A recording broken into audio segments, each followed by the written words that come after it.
Hey everybody, hope this finds you doing well. This is Danelle here at Networkchain, and today it is all about Bitcoin in our All About Bitcoin series.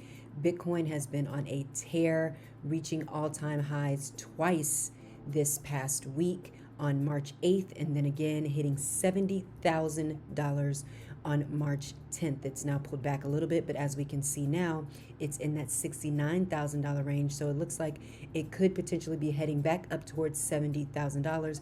A lot of people obviously took profits initially when we first hit the all-time high, and then it actually slid all the way down to just below 60,000, and then within a day and a half, 2 days later, Bitcoin went to the all-time high on March 8th, slid down with people of course taking profits down to under $60,000, and then within a day and a half, 2 days of that, it made another new all-time high, hitting over $70,000. So it's showing not only how resilient Bitcoin is right now, but also the demand continues to keep growing, specifically the Bitcoin ETFs. The amount of inflows and the amount of money that is going into Bitcoin right now is absolutely ludicrous when we look at the total volume that has been going into the Bitcoin ETFs. It's pretty incredible. So if we look here at this chart from the block, you can see the cumulative spot Bitcoin ETF volumes is now over $100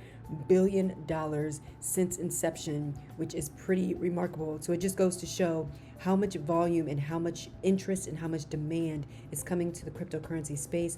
Obviously, everyone's interested in Bitcoin. That is the top cryptocurrency, but all eyes will soon be on other cryptocurrencies as well, particularly Ethereum, because there are applications that are out to the SEC currently, which the SEC has been delaying a decision for an Ethereum ETF. And since they already have a futures Ethereum ETF that is on the market, there is a high chance and a high likelihood that we could be getting an Ethereum ETF. But as I mentioned, this is all about Bitcoin. So let's go ahead and talk about the remarkable week that we had with Bitcoin, as Bitcoin briefly rises to record high over $70,000. As you can see here, Bitcoin briefly rallied to a record high on Friday in volatile trading as crypto mania continued to sweep through the investment community.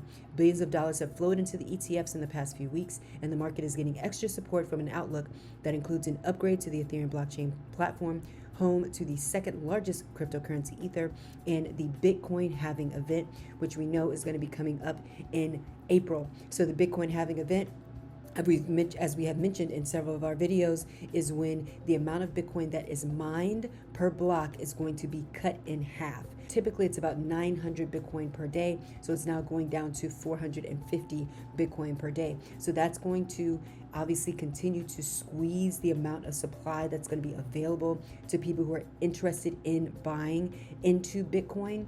So with that, there's limited supply, increased demand. When that happens, price usually goes up.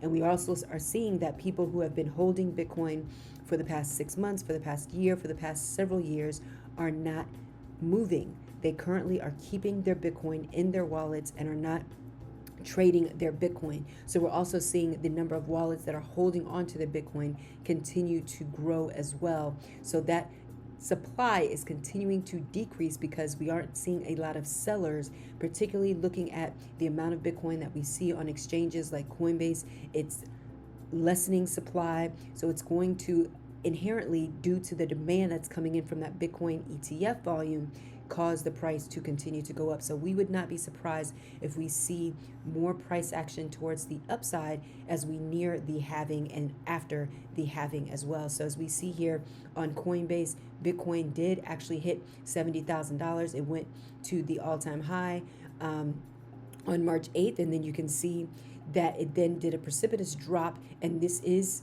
normal for Bitcoin, normal for a cryptocurrency market. It is extremely volatile. It is a high risk on digital asset, so you have to be very careful and be very mindful of the cryptocurrency space, because even though we're riding high right now and there's a lot of euphoria and people are very excited about what's happening in the cryptocurrency space, particularly with Bitcoin and some of the other smaller altcoins, there is a lot of volatility. And if you don't know what you're doing, especially if you're trying to trade, you could lose your shirt and a lot of other things as well. So you got to be very, very careful when it comes to trading in this market. But as we can see here, that it reached an all-time high and then it immediately dropped down several $1,000s, basically $10,000 when it dropped. But as you can see, it came right back up, bounced right back up. A lot of people ate up that demand. And then within a couple of days, we were back at new all-time highs, reaching over $70,000 on March 10th. So Bitcoin is showing a lot of resilience. We now know that BlackRock, which is the leading Bitcoin spot ETF going right now, it's IBIT, now holds over 195,000 coins, which is just over the amount that we know of from MicroStrategy, which has been accumulating Bitcoin since 2020. So there's a picture of Michael Saylor, who's the former CEO and co-founder of MicroStrategy, and then Larry Fink, he is the CEO of BlackRock. So these two guys are the faces of these two companies that are continuing to add to their Bitcoin stash. And we can see that MicroStrategy is looking to buy more Bitcoin, and Michael Saylor, who has now become a well-known Bitcoin evangelist, has even mentioned that MicroStrategy and himself personally will continue to buy Bitcoin no matter what the price is. And they have been looking to get a $700 million capital raise with the intention to buy more Bitcoin. So he's putting his money where his mouth is. They're continuing to buy Bitcoin. BlackRock, due to the demand that's coming into the spot ETF, is buying more Bitcoin, as well as the other issuers, as well as people like me and you who are also interested in getting into the cryptocurrency space and buying Bitcoin as well. So the demand is absolutely there. As you can see here, massive demand for the new spot ETFs is the key reason for Bitcoin's more than 60% price surge this year. The cryptocurrency topped 70,000 for the first time Friday morning, eventually reaching a fresh all-time high of $70,136. And as we saw, it's currently down to around 69,000. So we'll see if this upcoming week it will get to 70 and maybe even 75, or will we see some more sellers come into the market where we may see some pullbacks coming back down in the $60,000 range, but that remains to be seen. Right now, it's still looking very bullish, so we would not be surprised if it gets up to that $70,000 to $75,000 range,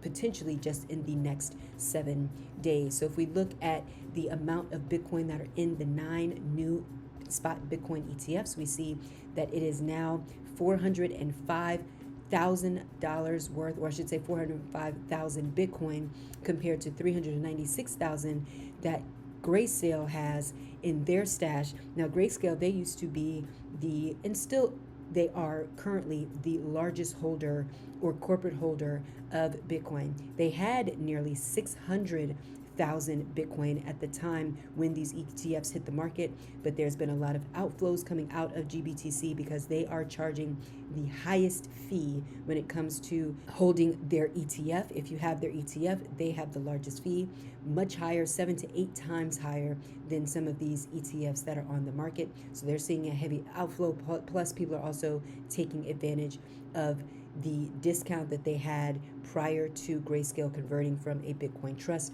to a spot ETF. And we've talked about this in previous videos, so feel free to go back to our video where we talk about the conversion from the trust to the ETF and how that affected Grayscale. So as we move forward, we will be looking to see what happens with Bitcoin, especially over these next few weeks going into the Bitcoin halving. So please make sure to keep updated with us here at Networkchain, not only on Instagram, but as well as here on X. As you can see, we post here basically every day, and we look forward to linking up with you soon. Till next time, take care. Thank you for watching. Bye-bye.